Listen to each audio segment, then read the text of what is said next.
Hello, everyone, and in this unit of our AI Power Training and Design course, we're going to talk about how to create effective prompts to refine the learning objectives that we have. Now, learning objectives matter. They are the foundation of any effective training or lesson.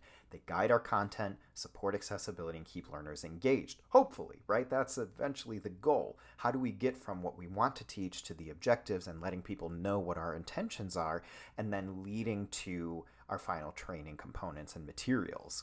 So in this session, you're going to learn how to use those AI tools to help create and refine your objectives while staying true to your teaching goals and the learner's needs. Now, we want to talk through what we want to teach. Now, something that helps me is I pull up some kind of dictation device, either on my phone. Sometimes I use Microsoft Word and turn on dictation and just talk out what I think I want. And I ask, what do I want to teach? I say, I want to teach this specific thing, this specific set of behaviors, and not just naming it, but describing it. What is that skill I want to see changed, and how do we potentially even measure it? How do I know when this skill has occurred? What does that look like, right? And then we apply this to the audience itself. So why should this matter to the audience in general, right? You just start talking out your ideas. Is this something that's really important, that's in line with their values? Is it aligned with company values? Is it something that maybe you're in a clinical setting and you're trying to help the clients, patients, or people you serve? What does that look like? So an example of this is I want to teach new team members how to use inclusive language in email so they promote a psychologically safe work environment. Cool. So I want to teach new team members. There's your audience. How to use inclusive language. There's your behavior in emails. There's a context so that you promote psychologically safe work environment. Here's the effect, right? So those are the processes that we're going to walk you through in this particular unit. So the purpose of teaching this, though, is you want a real-world impact for learners to benefit from and to create these accessible environments for all. So that's why these objectives matter. So you want to, as we've seen with everything else, you want to incorporate learners' needs and values as much as possible. What does your audience care about? Maybe you're in a clinical setting and everybody wants to do well by the people that they serve.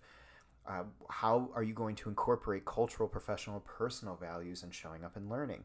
Maybe you're using different stimuli that excites the person. Maybe you're hitting on a particular value set that they hold about supporting people or being kind, right? And then how do you revise those objectives to connect with those values? This isn't a one-time thing. You do it, you get the information, you try it, you get feedback, you reiterate. This is a whole iterative process and reiterative process.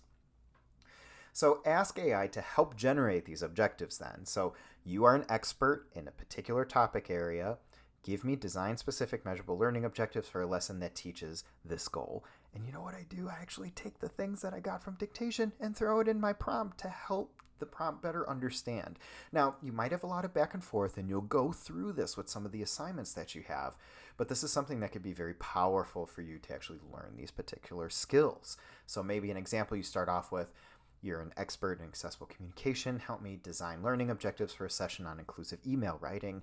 And then you detail what you think that might look like now based on the feedback you've gotten and based on your own experience. So then you revise, you refine, you revise, you refine. It's a process. Good prompting is iterative. Don't accept the first answer unless it totally fits your goals, which many times it won't. And I do this for a living, folks. We put together AI bots to try to get an answer, and you get close. Maybe you get 60-70% there, but to really refine that and make this something totally beneficial, you have to ensure that this is relevant for the people you're working with. So don't be afraid to tell the AI what's missing or what's not missing, right? You can say, I really liked how you said this. Please change this. Be specific about these improvements. You can even say something like, that's too vague, or add more focus on measurable skills, and go back and forth until you hit something that is closer to what you would feel comfortable presenting with a consultant or your learners.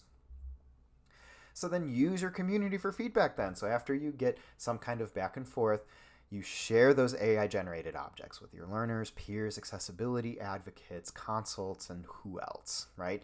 Ask for alignment. Does this match what people want or need? And then you refine again.